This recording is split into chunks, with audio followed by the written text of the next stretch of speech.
መንፈስ ቅዱስ አሃዱ አምላክ አሜን። ክቡር አባታችን መልአከ አሜን ቆሞስ አባ ገብረ ሥላሴ እርሳው የካቴድራሉ ዋና አስተዳዳሪ፣ ክቡር መጋቤ ሥርዓት ሉልሰገድ ተክለ ብርሃን የካቴድራሉ ዋና ጸሐፊ፣ ክቡራን ሊቃውንተ ቤተ ክርስቲያን፣ አዕይንተ እግዚአብሔር፣ አበው ካህናት፣ ላይካነ ምስጢር፣ ኀው ዲያቆናት፣ በዚህ ዕለት የእመቤታችን የቅድስት ድንግል ማርያምን በዓለ ልደት ለማክበር በካቴድራሉ የተገኛችሁ ምእመናን ምእመናት በአምላካችን በቅዱስ እግዚአብሔር ስም ሰላም እላችኋለሁ። እንደምን ዋላችሁ? ምስጋና የባሕርይ ገንዘቡ የሚሆን የቅዱሳን አምላክ ቅዱስ እግዚአብሔር በብዙ ቸርነቱ ኃጢአታችንን ሸፍኖ ይህን ጊዜ ለምስጋና ለዝማሬ ለእልልታ ለትምህርተ ወንጌል ለቅዳሴ ስለሰጠን ስለማይነገር ስጦታው ክብር ምስጋና ለእርሱ ይሆን።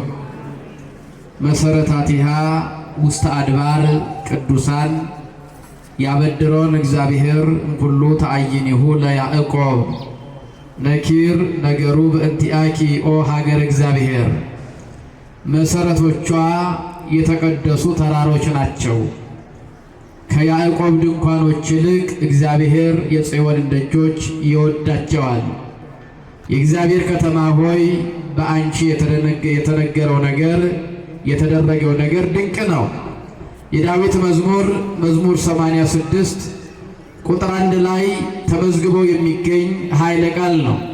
እንግዲህ እስካሁን ከሌሊቱ ጀምረን በተለይ ደግሞ ከነጋ በኋላ የመጣን የሰማነው ቃል እግዚአብሔር በአጠቃላይ የእመቤታችንን ልደት የሚያስታውስ ምስጋና ትምህርት ስንማር ነው የቆየነው። በዜማ ይሁን እንጂ በዝማሬውም በማህሌቱም በቅዳሴውም ስንማር ነው የቆየነው።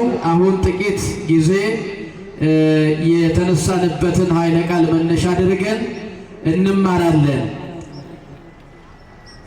መሰረቶቿ የተቀደሱ ተራሮች ናቸው። ነቢየ እግዚአብሔር ቅዱስ ዳዊት ከዘመናት አስቀድሞ ስለ እመቤታችን የተናገረው ኃይለ ቃል ነው። ይህንን ቃል ስለ ብዙ ነገር ተናግሮታል። ስለ ቤተ መቅደስ ተናግሮታል። ስለ ኢየሩሳሌም ተናግሮታል። ፍጻሜው ግን ስለ እመቤታችን የተናገረው ቃል ነው እና መሰረቶቿ የተቀደሱ ተራሮች ናቸው። የእመቤታችን ነገር ዛሬ ተወለደች ብለን ዓለም በተፈጠረ በ5485 ዓመት ወይም በ15 ዓመት ዓለም እመቤታችን ቅድስት ድንግል ማርያም ተወለደች ብለን ግንቦት 1 ቀን ልደቷን ስናከብር የእመቤታችን ነገር በዚያን ጊዜ ጀመረ አይደለም። ሁላችን በዚህ ምድር ላይ የታወቅነው በልደታችን ቀን ነው። የእመቤታችን ነገር ግን እንደዚህ አይደለም። ቀድሞ የእመቤታችን ነገር ይታወቃል። በመቅደሟም እንደምንሰማው ዓለም ሳይፈጠር እመቤታችን ቅድስት ድንግል ማርያም በአምላክ ሕሊና ታስባ ትኖር ነበር ይላል። በማን ሕሊና? በአምላክ ሕሊና ታስባ ትኖር ነበር። ይህ የሚያሳየን እግዚአብሔር የሚሰራውን አቅዶ ነው የሚሰራው። የሚያደርገውን አስቦ ነው የሚያደርገው። እግዚአብሔር ያላሰበው ያላቀደው ያላወቀው ነገር ኖሮ እንደ በኋላ ሲሆን ያወቀው ድንገት ያቀደው ነገር አይደለም። ገና ዓለምን ሳይፈጥር እግዚአብሔር ያውቃል፣ ሁላችንን ያውቀናል። ታዲያ እመቤታችንም ለዓለም ድነት ምክንያት እንደሆነች የአዳም ተስፋው የሰው ልጆች ሁሉ መመኪያቸው ምክወን ለደናግል የሴቶች መመኪያ የሔዋን ምትክ እንደሆነች እግዚአብሔር በሕሊናው አስቧት ይኖር ነበር። ለዚያ ነው ቅዱስ ያሬድ ይቤላ አብ ለማርያም እግዚአብሔር አብ ድንግል ማርያምን እንዲህ አላት ይላል። ዘመኔ አዝማነኪ መጠኔ አምጣነኪ፣ ዘመኖችሽ ዘመኖች ናቸው፣ መጠንሽም መጠኔ ነው፣ እኔ የወለድኩትን አንቺ አቀፍሽው ይላታል ይላል። እንግዲህ እግዚአብሔር ለዘመኑ ጥንተ ፍጻሜ የለው። እግዚአብሔር አልፋና ኦሜጋ ነው። ለዘመኑ ጥንተ ፍጻሜ የለው። መጀመሪያውም መጨረሻውም እሱ ነው።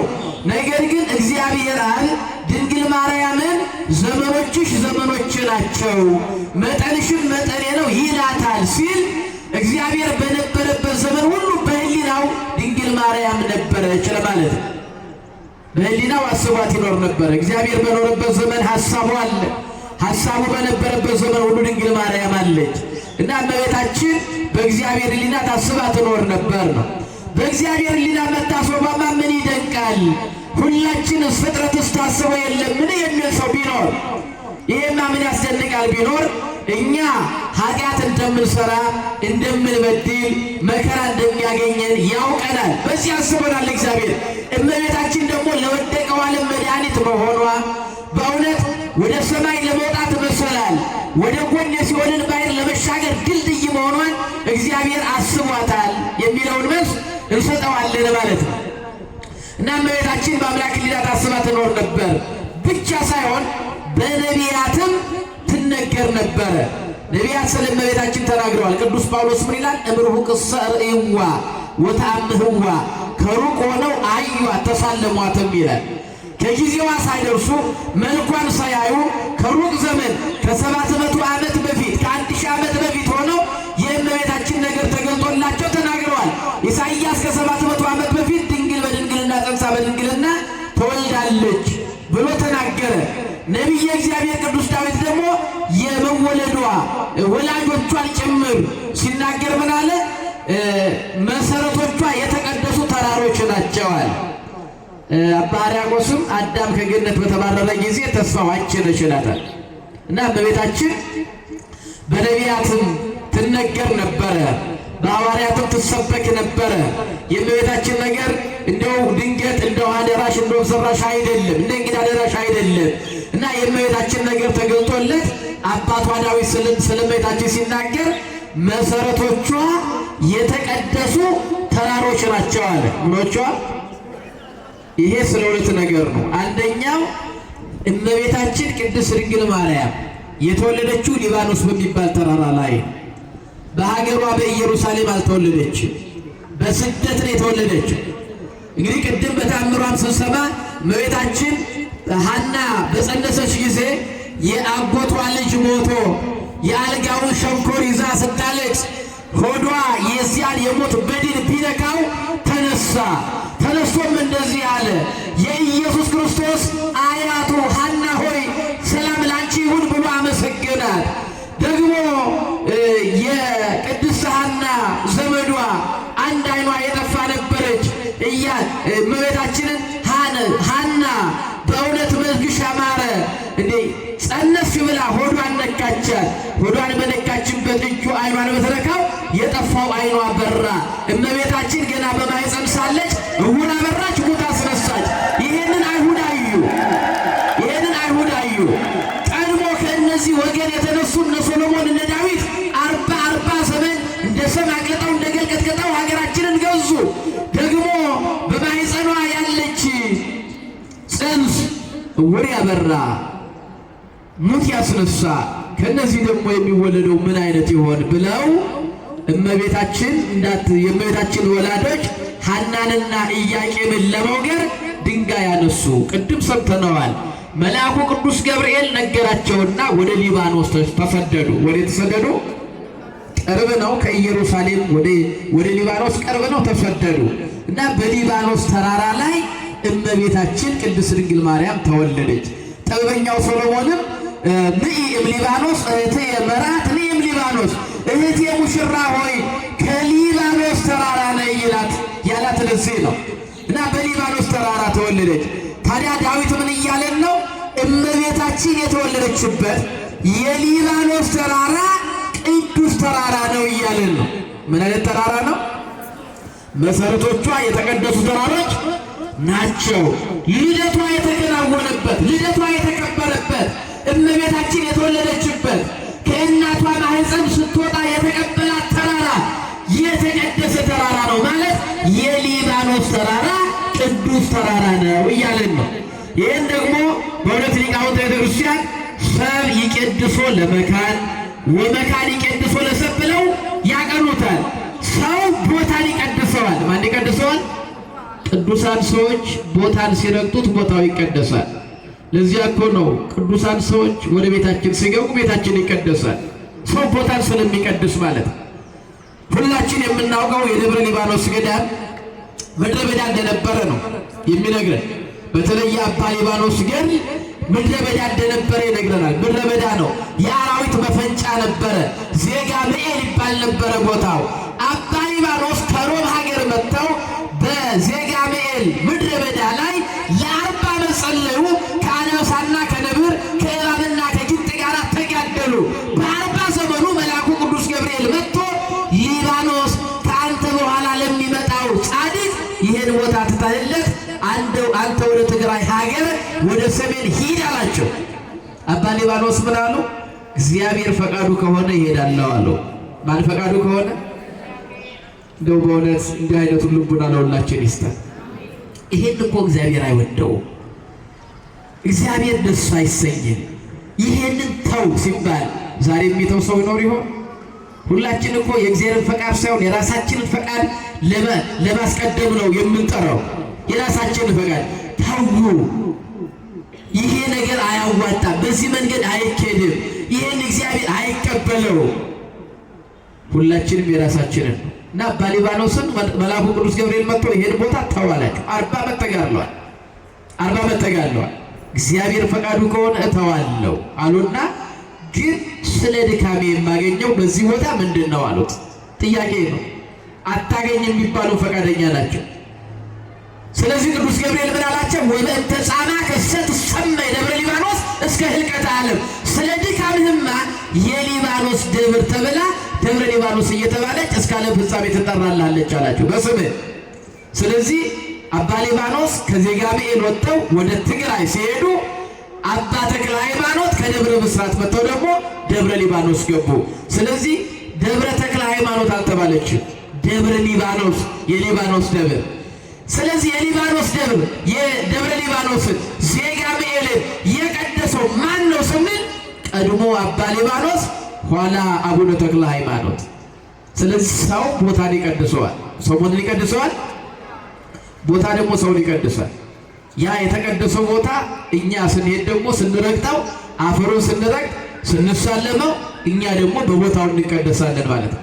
ስለዚህ የሊባኖስ ተራራ እመቤታችን ቅድስት ድንግል ማርያም ስለተወለደችበት የተቀደሰ ተራራ ሆነ። ክብር ምስጋና ለእመቤታችን ይሆንልን። ይሄንን ነው ነቢየ እግዚአብሔር ቅዱስ ዳዊት መሰረቶቿ የተቀደሱ ተራሮች ናቸው ያለን። ይሄንን ነው መሰረቶቿ የተወለደችባቸው ቦታዎች፣ የተወለደችበት ቦታ የሊባኖስ ተራራ የተቀደሰ ተራራ ነው ማለት ነው። ሌላው መሰረቶቿ የተቀደሱ ተራሮች ናቸው ማለት መሰረቶች የተባሉት የእመቤታችን መተርጉማነ መጻሕፍት የዳዊትን መዝሙር የተረጉመው ይላሉ። ስለ እመቤታችን ተነግሯል ይሉና እመቤታችን የተወለደችው ከቤተ መንግስትም ከቤተ ክህነትም ነው። በእናቷ በኩል ከካህኑ ከአሮን ወገን ናት። በአባቷ በኢያቄም በኩል ደግሞ ከንጉሱ ከዳዊት ወገን ናት፣ ከይሁዳ ወገን ናት። ስለዚህ ከቤተ መንግስትም ከቤተ ክህነትም በቤተ ክህነት አሉ የተባሉ ታላላቆቹ ሰዎች የእመቤታችን የዘር ሐረጎች ናቸው። በቤተ መንግስት እነ ይሁዳ እነ ዳዊት እነ ሰሎሞን በእውነት የጸኑ ናቸውና መሰረቶቿ የተቀደሱ ተራሮች ናቸው ማለት አያቶቿ ቅድመ አያቶቿ ጽኑዓነ ሃይማኖት ወምግባር ናቸው ሲለን ነው። ተራራ ጽኑ ነው። ተራራ አይነቃነቅም፣ አይወዛወዝም። ስለዚህ እመቤታችንም አያቶቿ ጽኑዓነ ምግባር ወሃይማኖት ሃይማኖታቸው የጸና ምግባራቸው የቀና ነው። መሰረቶቿ የተቀደሱ ተራሮች ናቸው ማለት ሃይማኖታቸው የጸና ነው ማለት ነው። የቅዱስ ኢያቄምንና የቅድስት ሐናን እምነት እንኳን ብናይ ጽኑ ነበር። ሕይወታቸው እንደሚነግረን ከቤተ መቅደስ አይጠፉ። ከየት አይጠፉ? ከቤተ መቅደስ አይጠፉ። እግዚአብሔርን ለማስደሰት ነው የሚጥሩት። እግዚአብሔር የሚደሰትበትን ነገር ያደርጋሉ። ራሳቸውን የሚያስደስታቸውን አይደለም። ዛሬ ሁላችን ተበላሽተናል። እኛን የሚያስደስተን ነው እንጂ ይሄ ነገር እግዚአብሔር ደስ ያሰኘዋል ወይ አንልም። እነዚህ ቅዱሳን ሰዎች ግን ሕይወታቸውን ለእግዚአብሔር የሰጡ ናቸው። አስራት በኩራት ያወጣሉ። አስራቱን በኩራቱን ቀዳማያቱን ያወጣሉ። ከቤተ መቅደሱ አይለዩ፣ መስዋዕት ያቀርባሉ። ነገር ግን በዚሁ ቤተ መቅደስ አላስቀራቸውም። ይልቁንም መስዋዕት ሲያቀርቡ ነቀፌታ ይደርስባቸው ነበረ። ኢያቄም ምን አደከመህ? የመካኖችን መስዋዕት እኮ እግዚአብሔር አይቀበለውም በሊቀ ካህኑ። እስኪ ዛሬ በእውነት አንድ ሰው እንደው ወደ ቤተ መቅደሱ መጥተን አንድ ሰው እንደው የማይገባ ነገር ቢናገረን እንደው ተራ ምእመን ለማስቀደስ የመጣ እንደኛው ለመሳለም የመጣ እንደው የማይገባ ነገር ቢነግረን እንደው ቢያደርስብን ቢገፋን የሁሉ እኮ ባንተ ነው ብለን በእግዚአብሔር ላይ ተማረን አንቀርም? በሊቀ ካህኑ አንደበት ኢያቄም ይሄ ነገር እኮ እግዚአብሔር አይወደውም፣ የመካኖችን መስዋዕት እግዚአብሔር አይቀበለውም፣ ለምን ትደክማለህ ባለው ጊዜ መስዋዕቱን አቅርቦ ሄደ። እንዲህ አድርገው ጸኑ። ቅድስት ሐናም ሃይማኖቷ እምነቷ ጽኑ ነበረ። ሶስት ነገሮችን አጽንተው ይዘው ነበር። አንደኛው እምነታቸው ጽኑ ነው። ምናቸው ጽኑ ነው? ሁለተኛው በእግዚአብሔር ተስፋ አይቆርጡም። ተስፋ ያደርጋሉ። ምን ያደርጋሉ? ተስፋቸው ጽኑ ነው። ሶስተኛው ደጅ ጠኑታል እግዚአብሔርን። ደጅ መጥናታቸውን አላቆሙ። እኛ እኮ ጀመርን የተውነው ልመና ብዙ አለ። ተስለን እንደው ዴድላይንም አስቀምጠን እስከዚህ ጊዜ ብለን ሲቆይ ሲዘገይ ሐሳብ የቀየርን እኮ ብዙ ሰዎች አለን። ነቢየ እግዚአብሔር ቅዱስ ዳዊት ጸኒሐ ጸናዕክዎ ለእግዚአብሔር ሰምዐኒ ወተመይጠኒ፣ እግዚአብሔርን ቆይቼ ደጅ ጸናሁት ይላል። ቆይቼ ምን አልኩት? ደጅ ጸናሁት፣ እሱም ዘንበል አለልኝ ይላል። ስለዚህ ከልጅነታቸው ከወጣት እንጨት ሰብራ ተመግበን ትርዳን አንልም። መሶበ ወርቅ ሰፍታ ፈትላ መጋረጃ ሰርታ ቤተ መቅደስ ሕንፃ አጽርታ ትኖራለች። ወንድ የሆነ እንደሆነ ወጥቶ ቆፍሮ አርሶ ይመግበን አንልም። የአንተ አገልጋይ ይሆናል እያሉ እግዚአብሔርን ደጅ ጸሎት ነበረ። እምነት አላቸው፣ ተስፋ አላቸው። እምነታቸውን ተስፋቸውን ደግሞ በደጅ ጽናት ይዘውት ቆዩ። ተስፋቸው ደጅ ጽናታቸው እንደ ተራራ የጸና አረጋውያን እመቤታችንን ግንቦት አንድ ቀን ለዚያውም በስደት ሀገር ወለዱ። ስለዚህ የመዳናችን ተስፋ ዛሬ ጀመረ። ለዚያ ነው ተፈጸመ ተስፋ አበው በማርያም ድንግል። የአባቶች ተስፋ የተፈጸመው በድንግል ማርያም መወለድ ነው። በማን መወለድ ነው? በእመቤታችን መወለድ የአባቶቻችን ተስፋ ተፈጸመ። ምክንያቱም ተስፋው በሐሙስ ዕለት ወበመንፈቃ ዕለት እትወለድ ወለተ ወለትከ 5500 ዘመን ሲፈጸም ከልጅ ልጅ ተወልጄ አድንሃለሁ የሚለው የአባቶቻችን ተስፋ በእመቤታችን ተፈጸመ። ክብር ምስጋና ለእግዚአብሔር ይሁንልን። ስለዚህ ዛሬ ጀመረ። ወበቀራንዮ ተተክለ መድኃኒት መስቀል፣ የመድኃኒት የምንድንበት መስቀልም በቀራንዮ ተተከለ። ተስፋችን ዛሬ ነው የተፈጸመው። ድንግል ማርያም ስትወለድ መዳናችን የተፈጸመው ደግሞ በቀራንዮ ነው። መስቀሉ ሲተከል ክርስቶስ ሲሰቀል። ስለዚህ በድንግል ማርያም የአባቶቻችን ተስፋ ተፈጸመ፣ በቀራንዮም የድነት መስቀል ተተከለ። ተስፋችን ዛሬ መዳናችን ደግሞ በዕለተ ስቅለት ተፈጸመ ማለት ነው። ስለዚህ እመቤታችንን አገኙ። ታዲያ ደራሲው ምን አለ መሰላችሁ? ክልኤቱ አእሩግ እመበከዩ ብካየ ረከቡ ወለተ ዘታስተሰሪ ጌጋየ ለወንጌላውያን ኩልነ ዘኮነተነ ምስካየ ኢያቄም ወሐና ወለዱ ሰማየ ወሰማዮሙኒ አስረቀ ፀሐየ። ሁለቱ ሽማግሌዎች ሁለቱ አረጋውያን ጽኑ ለቅሶን ቢያለቅሱ የሚያስገኝ ከሆነ እንኳን በአንድ ሰው ዕድሜ አይደለም 5-6 ትውልድ ደጅ ቢጸና ያስቆጫል፣ ያጸጽታል። ያችሁ ሁለቱ አእሩግ ደጅ ቢጸኑ እግዚአብሔርን በለቅሶ ቢለምኑት ኃጢአትን የምታስተሰርይ ሴት ልጅን አገኟልና ለወንጌላውያን ኩልነ ዘኮነተነ ምስካየ፣ በወንጌል ለምናምን ለሁላችን መጠጊያ አምባ መሸሸጊያ የሆነችናልና ኢያቄምና ሐና ሰማይን ወለዱ፣ ሰማያቸውም ፀሐይን አወጣች ይላል። ክብር ምስጋና ለእመቤታችን ይሆነልን። ስለዚህ ፀሐየ ጽድቅ ክርስቶስ የተገኘባት እመቤታችን ቅድስት ድንግል ማርያም የተወለደችው ዛሬ ነው። ታዲያ የዛሬው በዓል የእኛ ተስፋ የጀመረበት፣ የአዳም ተስፋ የተፈጸመበት፣ የድነታችን ጉዞ የጀመረበት ማለት የጀመረበት ዕለት ነው። ኢያቄምና ሐና ተስፋቸው የተፈጸመበት ዕለት ነው። ታዲያ ከቅዱስ ኢያቄምና ከቅድስት ሐና የምንማረው ምንድነው ከተባለ አንደኛ በእምነት መጽናት። በምን መጽናት? አለመነቃነቅ፣ በአሉባልታ አለመሸበር፣ በወሬ አለመደንገጥ፣ በእምነት መጽናት። ሰው ዝም ብሎ እግዚአብሔርን ተስፋ ቢያደርግ መልካም ነው። ማለት ዝም ብሎ ሳይቅበዘበዝ ሳይጨነቅ ማን ተስፋ ቢያደርግ? በእምነት መጽናት እና እምነትን በእምነታችን ጸንተን እንድንኖር እግዚአብሔር ይርዳል። እምነት የሚያስለውጥ እምነት የሚያስክር ነገር እኮ ብዙ ሰምተዋል። አያችሁ፣ እድሜ እየገፋ ሲሄድ ጠባይም እየጠፋ ይሄዳል። ያችሁት ልቡና ያሰፋ የነበረው ልቡና እየቸኮለ እየተበሳጨ ይሄዳል። ነገር ግን ቅድስት ሐናና ቅድስት ጸና እግዚአብሔር በቸርነቱ ያገዘን። ስለዚህ እመቤታችን አገኙ። ዛሬም የምንፈልገው ነገር ተሰላችሁ የዘገየባችሁ፣ እግዚአብሔርን ጠይቃችሁ የዘገየባችሁ ተስፋ አትቁረጡ። እግዚአብሔርን ጠብቁት። እግዚአብሔር ቢዘገይም የሚቀድመው የለም። ሰው በመዘግየቱ የሚጠፋ የሚበላሽ ነገር ይኖር ይሆናል። እግዚአብሔር በመዘግየቱ ምክንያት ግን የሚበላሽ ነገር የለም። እንደ ሰውኛ ለብዙ ዘመናት በሕግ ተወስነው ቅድም ሰምተናል።